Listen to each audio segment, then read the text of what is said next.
पेडणेत गेली 4 वर्ष सिंधुदुर्ग जिल्ह्यातील महाराष्ट्र राज्यातील ज्या एस टी गाड्या आहेत त्या एस टी गाड्या येण्यासाठी मी प्रयत्न करत आहे। प्रत्येक वेळी मी पेडणेचे RTO त्याचबरोबर कलेक्टर ऑफ पणजी यांना वेळोवेळी निवेदन दिले आहे।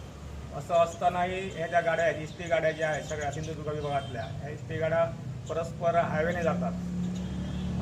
तर त्या गाड्यांना त्यांचे जे कणकवलीचे वाहतूक नियंत्रक आहेत त्यांनी आदेश दिलेला आहे, ऑर्डर केलेली आहे की सगळ्या गाड्या ज्या आहेत ह्या गाड्या पेडणे बाजारातून कदंबा बस स्टँडवर जाव्यात म्हणून। असं असतानाही त्या गाड्या इथं येत नाही आणि त्याच्यावर पेडणेचे जे हे RTO आहे त्याचबरोबर पेडणेचे ट्रॅफिक पोलीस जे आहेत ते कोणत्याही प्रकारची त्यांच्यावर कारवाई करत नाहीत आणि त्यामुळे ते हायवेने गेल्यामुळे इथे असलेले जे पॅसेंजर असतात पेडणे तालुक्यामध्ये मी जर बघितलं सगळी जी गव्हर्नमेंट ऑफिसेस आहेत मामलेदार म्हणा, कलेक्टर म्हणा, PWD म्हणा, हे सगळे ऑफिस तालुका प्लेस आहे आणि त्यामुळे इथं सगळे जे लोक असतात ते लोक इथं येतात आणि अशा वेळी जर समजा इथं गाड्या आल्या नाहीत तर लोकांची गैरसोय होते आणि ती गैरसोय दूर व्हावी। आणि आत्ता या ठिकाणी आमचे माजी जिल्हा परिषद सदस्य सूर्यकांत तोरसकर यांनी सांगितल्याप्रमाणे पेडणेचे उपजिल्हाधिकारी जे आहेत त्यांना आता आपण निवेदन दिलेलं आहे की जर तुम्ही 6 तारीखपर्यंत ह्या ज्या गाड्या आहेत कदंबाच्या गाड्या त्याचबरोबर ST महामंडळाच्या गाड्या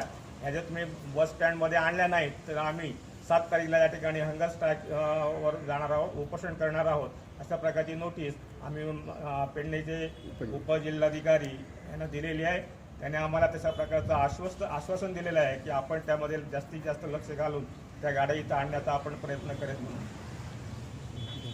नगराध्यक्ष असताना पेडणेचे नगरपालिकेचे नगराध्यक्ष असताना त्यांच्याने एक ST महामंडळाच्या सिंधुदुर्ग जिल्हा कणकवलीच्या ऑफिसला लेटर केलेलं होतं आणि त्याच्यानुसार म्हणजे कुडाळ, कणकवली, मालवण, देवगड आणि वेंगुर्ला या सर्व ज्या गाड्या आहेत त्या सर्व गाड्या आम्ही निदर्शन त्यांना दिलेलं आहे की त्यांच्याने सर्व गाड्या पेडण्यामध्ये जावं बस स्टँडवरती असं म्हणून। तरीसुद्धा आम्ही बऱ्याच वेळा STमध्ये चढतो पणजीमध्ये किंवा पण हे STवाल्या सांगताना काय सांगतात की नाही आम्ही आतमध्ये जात नाही, आम्ही मालप्याला उतरा। आता 2 ते 3 वेळा माझीच मुले मालप्याला उतरले किंवा अनेक वेळा मालप्याला उतरून तिथनं कोणाला तरी बघायचं नाही कोणाला तरी हात दाखवून आतमध्ये यावं लागतं। आता ह्या सर्व गाड्या ज्या आहेत ते लोकल गाड्या आहेत ते त्यांच्याने बरा तुम्ही बांद्याच्या ST स्टँडवरती जातात तो काही तालुका नाही पण बांद्याच्या ST स्टँडवरती आमच्या कदंबा पण जातात परंतु त्यांच्या मात्र बशी आतमध्ये यायला तयार नाही आणि त्या उडवडीची उत्तरं देतात नाही आम्ही जात नाही, ती परतत नाही, आणखी काय करत नाही। इथं जर का समजा गाड्या उभ्या कोणी करून ठेवतात तर इथले जे RTO इन्स्पेक्टर आहे त्यांच्याने हा रस्ता मोकळा असतो की नसतो, कुठं कोण गाड्या पार्किंग करून ठेवतात तर त्याच्यावरती ताबडतोब ह्या कारवाई करावी। आणि जे कदंबा हा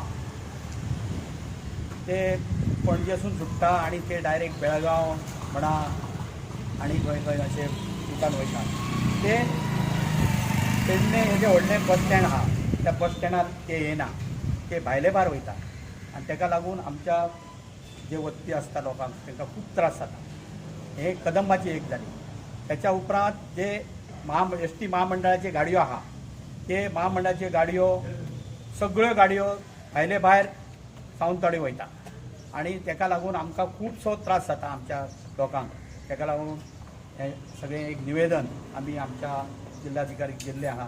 त्यांच्या वरवीं आमी ते गाडयो जास्तीत जास्त आमच्या बस स्टँडार येवचे आणि आमकां सगळ्या आमच्या जे बेळगांव वचपी आहा, कोल्हापूर वचपी आहा त्या सगळ्या लोकांक फायदो जावचो। नाजाल्यार बस स्टँड हो